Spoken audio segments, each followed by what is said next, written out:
La vara y el callado es el título de la enseñanza de esta noche y damos gracias a Dios por permitirnos una vez más estar reunidos en familia, creciendo en el conocimiento de Dios a través de su palabra, la cual es verdad, Señor, la cual es espada más cortante que espada de doble filo que penetra hasta el alma, hasta nuestro interior y divide nuestro espíritu y nuestra alma. Te damos gracias, Señor, porque tú nos enseñas provechosamente y nos encaminas por el camino que debemos de seguir. Papito Dios, declaramos tu palabra en el nombre de nuestro Señor Jesucristo. Amén. Amén. Bueno, la vara y el callado. Vamos a leer el Salmo 23, el versículo 4. Aun cuando yo pase por el valle más oscuro, no temeré, porque tú estás a mi lado. Tu vara y tu callado me protege y me conforta. Aunque ande por el valle más oscuro, aunque ande por valle de sombra de muerte, no temeré porque tú estás conmigo, tu vara y tu callado me infunden aliento. La vara y el callado de nuestro Señor. Vamos a entender hoy que la vara y el callado infunden aliento porque tienen un propósito importante. Estas vara y el callado son dos herramientas que utiliza el pastor de ovejas. La vara es un palo grueso, firme, contundente, que le ayuda a proteger a las ovejas cuando el enemigo viene a acechar, y también le ayuda como a corregirlas cuando se desvían del camino. El callado es una vara un poco más larga, un poco más extensa, casi 2 metros, que tiene una curva en una punta con la cual le permite al pastor tomar la oveja y traerla cuando de pronto ha caído en un lugar, en un pozo, en algo, la puede traer, le puede corregir, la puede guiar cuando se está también desviando. Entonces estas son dos varas que nos dan aliento, nos infundan aliento porque el Señor está con nosotros y esa vara y ese callado del Señor nos infunden aliento a nosotros. Vamos a entender cuáles son esas varas y cuál es ese callado. Entonces vamos a ir a Hebreos 12 y vamos a leer los versículos 5 al 7. ¿Acaso han olvidado ya las palabras de aliento que como a hijos se les dirige?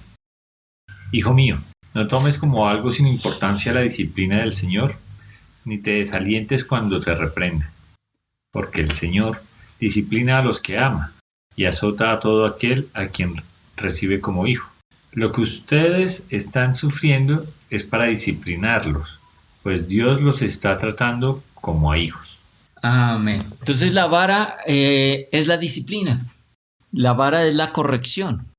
El Señor nos corrige, el Señor nos disciplina porque nos ama. Aquí la palabra dice que el Señor a quien ama, disciplina.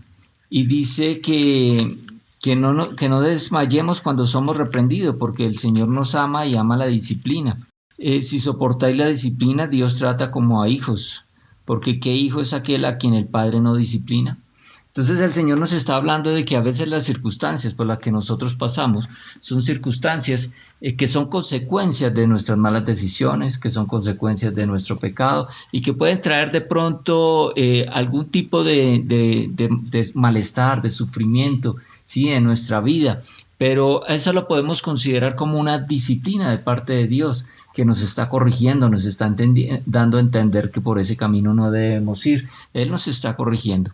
Y en la palabra de Dios, en la Biblia, encontramos un caso de lo que puede producir cuando un padre no corrige adecuadamente y oportunamente a sus hijos. Lo vamos a ver en Primera de Samuel.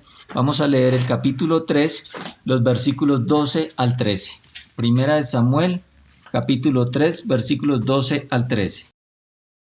Llevaré a cabo todas mis amenazas contra Elí y su familia, de principio a fin. Le advertí que viene juicio sobre su familia para siempre, porque sus hijos blasfeman a Dios y Él no los ha disciplinado. Él no los ha disciplinado. Y el Señor le dice que va a juzgar su casa para siempre como consecuencia de que los hijos cometieron actos en contra del Señor y Elí no los había disciplinado. Él no les sirvió de estorbo, dice en la Reina Valera, y él no los ha estorbado. ¿sí? Nosotros debemos servirle de estorbo a nuestros hijos, nosotros debemos disciplinar a nuestros hijos, no podemos que hagan lo que quieran, ¿sí? Porque cuando hacen lo que quieran, y más cuando se están apartando del camino de Dios, pues eso trae sus consecuencias. Aquí vimos una consecuencia terrible para la familia, para toda la descendencia de Elí. Elí es un sacerdote que fue el encargado de criar al profeta Samuel. Elí fue el sacerdote que recibió al profeta Samuel cuando su mamá lo consagró a Dios. En alguna ocasión ya vimos esta historia de que su mamá rogó para que tuviera un hijo y le prometió a Dios que se lo iba a consagrar. Y cuando concibió este niño y ya pudo este niño, dejó de mamar este niño, de amamantar este niño, ella vino y lo consagró y se lo entregó al profeta Elí, y ahí creció consagrado al Señor. Pero Elí no tuvo disciplina con sus hijos. Los hijos hicieron lo malo delante de él. En los versículos anteriores vimos que cogían de las ofrendas, no respetaban las ofrendas, cogían abusivamente las ofrendas. Eso lo vemos en el versículo 17 del capítulo 2. También en el versículo 21 dice que hacían cosas indebidas. Y por esa razón, y como el profeta, como el sacerdote Elí no les sirvió de tropiezo, no los corrigió, no los disciplinó, no evitó que hicieran esto, pues tuvo consecuencia para él y toda su familia. Les voy a leer el versículo 34 del capítulo 2, dice: y te será por señal esto, que acontecerá a tus dos hijos, Ofni y Fines, ambos morirán en un día. O sea, esto trajo la muerte a sus hijos, esta desobediencia y el hecho de que él no los haya corregido, no los haya disciplinado. Entonces el Señor dice que el padre al hijo que ama disciplina. Y aquí falló Elí, no disciplinó a sus hijos. Esto provocó la muerte de sus hijos y además trajo consecuencias sobre su familia, porque dije: y le mostraré que yo juzgaré su casa para siempre por la iniquidad que él sabe. O sea, juzgó su casa para siempre. La casa a la que se refiere es a la casa de Leví. La casa de Leví estaba consagrada por parte de Dios para que fueran los encargados de ser los sacerdotes, pero a raíz de eso ya no lo fueron más. ¿Sí? Una consecuencia para toda su descendencia por no disciplinar correctamente a sus hijos. Vamos a ver Efesios 6:4, ¿qué nos dice al respecto? Efesios 6:4. Padres, no hagan enojar a sus hijos con la forma en que los tratan. Más bien, críenlos con la disciplina e instrucción que proviene del Señor. Entonces este versículo de Efesios 6:4 habla de que nosotros debemos disciplinar y amonestar a nuestros hijos, pero habla de no provocar a enojo a nuestros hijos. La Reina Valera habla de no provocar a ira. Esa ira a la que se refiere no es a que si los hijos se disgustaron porque los corregimos, ¿sí? Porque no les gustó la disciplina, entonces nosotros seamos más blanditos y no los disciplinemos, ¿no? Mire que ahí nos advierte que debemos criarlos en disciplina y amonestación del Señor. ¿A quién le gusta que lo disciplinen? A nadie. Necesariamente se van a tener que enojar. Entonces esta referencia de que no hagan enojar a sus hijos, ¿sí? De que no haga provocar a ira, se refiere a otro tipo de ira. Y vamos a ver a qué ira se refiere. Vamos a Efesios 5:6. No se dejen engañar por los que tratan de justificar esos pecados, porque el enojo de Dios caerá sobre todos los que los desobedecen. El enojo, ese enojo se refiere no al enojo de los hijos. Esa ira no se refiere a la ira de los hijos, que porque entonces los disciplinamos, entonces les dio mal genio. No, ese enojo y esa ira a la que se refiere que no debemos provocar a nuestros hijos es a la ira de Dios. Aquí en la Reina Valera dice: porque por estas cosas viene la ira de Dios sobre los hijos de desobediencia. Entonces la ira de Dios, ¿qué es? Es que todos vamos a rendirle cuentas a nuestro Señor. Y si nosotros nos desviamos del camino y si nuestros hijos se desvían del camino y nosotros no lo corregimos, pues van a tener que rendirle cuentas a Dios, ¿sí? Entonces esa es a la ira que se refiere. Entonces vemos acá que la vara es esa disciplina.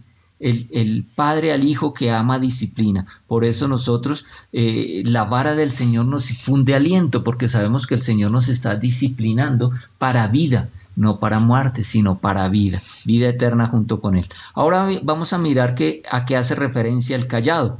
El cayado hace referencia a la guía y al cuidado. Vamos a leer Juan 10, vamos a leer los versos 11 al 14. Juan 10, 11 al 14. Yo soy el buen pastor da su vida en sacrificio por las ovejas. El que trabaja a sueldo sale corriendo cuando ve que se acerca un lobo. Abandona las ovejas porque no son suyas y él no es su pastor. Entonces el lobo ataca al rebaño y lo dispersa. El cuidador contratado sale corriendo porque trabaja solo por el dinero y en realidad no le importan las ovejas. Yo soy el buen pastor, conozco a mis ovejas y ellas me conocen a mí. Amén. Nuestro Señor Jesucristo es el buen pastor. Nosotros le pertenecemos, nosotros somos sus ovejas y Él da la vida por nosotros. El Señor Jesucristo, aquí dice que el buen pastor da la vida por sus ovejas. Él ya dio la vida por nosotros, Él ya entregó su vida en la cruz. Amén. Y Él hizo ese sacrificio de vida eterna para que todos nosotros pudiéramos ser redimidos de nuestros pecados. Él es el buen pastor que da la vida para nosotros.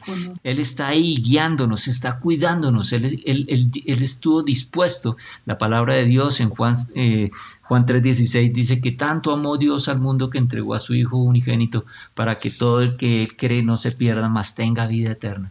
Así es el cuidado de nuestro Señor, que está dispuesto incluso a entregar su vida por nosotros, y eso hizo. Entregó su vida, pero tenemos también, así como Él murió en la cruz, Él también resucitó y en esa resurrección nos dio la victoria. Bueno, entonces vamos a mirar qué dice el Salmo 27:10. Si mi padre y mi madre me abandonan, tú me recibirás y me consolarás. Aún si mi padre y mi madre me abandonan. Estos son los modelos de amor que hay en el mundo, ¿no? ¿Quién más nos puede amar más que nuestros padres? Más que nuestro papá y más que nuestra mamá. Pero aquí está el Señor diciéndonos que su amor y su protección y su cuidado es aún mayor del que pueden brindar un papá o una mamá. Si mi padre y mi madre me dejaran, aún el Señor me recogerá. Ahora, ¿qué dice Isaías 48:17? Dice la palabra, esto dice el Señor, tu Redentor, el Santo de Israel. Yo soy el Señor tu Dios, que te enseña lo que te conviene y te guía por las sendas que debes seguir. El Señor nos enseña lo que nos conviene y nos guía. Ese es su cayado. Él nos guía por la senda que debemos de seguir. Él nos guía por el camino que debemos de seguir. Una vez que nosotros recibimos a Cristo como nuestro Señor y Salvador, Él envía su Santo Espíritu para que more en nosotros y guíe nuestro camino. El Señor nos guía a través de su Santo Espíritu. Y es una buena guía porque el Señor sabe lo que está por venir. Y Él nos guía correctamente, Él nos enseña provechosamente. Ahora mira lo que dice Isaías 45:2. Esto dice el Señor, iré delante de ti, Ciro, y allanaré los montes, echaré abajo las puertas de bronce y cortaré las barras de hierro. El Señor irá delante de nosotros. El Señor va delante de nosotros. La Reina Valera dice, y enderezaré los lugares torcidos. Los caminos desviados los enderezaré. Cuando nos salimos del camino, el Señor nos vuelve y nos alinea en el camino. Y quebrantará puertas de bronce y cerrojos de hierro haré pedazos. Eso habla de que el Señor abre puertas para nosotros, abre puertas de bendición para nosotros. Bueno, entonces a esto se refiere la vara y el cayado. La vara a la disciplina y el cayado y a la guía y al cuidado del Señor. Y vemos que la disciplina es necesaria, ¿sí? Y por eso el Padre al Hijo que ama disciplina. Y la guía y el cuidado es indispensable para nosotros, porque de esa manera podemos andar por el buen camino. Vamos a finalizar con el Salmo 23 y lo vamos a leer completo, desde el versículo 1 hasta el versículo 6, para que conozcamos este salmo que nos da aliento en momentos de dificultad. Y dice aquí así: Jehová es mi pastor, nada me faltará. O el Señor es mi pastor, Cristo es mi pastor, nada me faltará. En lugares de delicados pastos me hará descansar. Junto a aguas de reposo me pastoreará. Confortará mi alma, me guiará por sendas de justicia por amor de su nombre. Aunque ande en valle de sombra de muerte, no temeré mal alguno, porque tú estarás conmigo. Tu vara y tu callado me infundirán aliento. Aderezas mesas delante de mí en presencia de mis angustiadores. Unges mi cabeza con aceite, mi copa está rebosando. Ciertamente el bien y la misericordia me seguirán todos los días de mi vida, y en la casa de Jehová moraré por largos días. Amén. Bueno, damos gracias, Padre Santo, porque tú eres nuestro pastor, porque tú nos guías, porque tú nos proteges, porque tú nos llevas a lugares de delicados pastos para que podamos descansar, Señor. Y cuando pasamos por lugares de sombra de muerte, en momentos de aflicción, Señor, tú nos alientas porque tú estás con nosotros, y tu disciplina, que es tu vara, y tu callado, que es tu cuidado, y tu guía nos permiten, Señor, mantenernos firmes, infundiendo aliento en nosotros. Te damos gracias, Padre Santo, por lo que haces en nuestra vida. Gracias por ese sacrificio eterno. Gracias por darnos vida a través de tu Hijo Jesucristo, porque en Cristo Jesús somos más que vencedores. Te damos las gracias en el nombre de Cristo Jesús. Amén.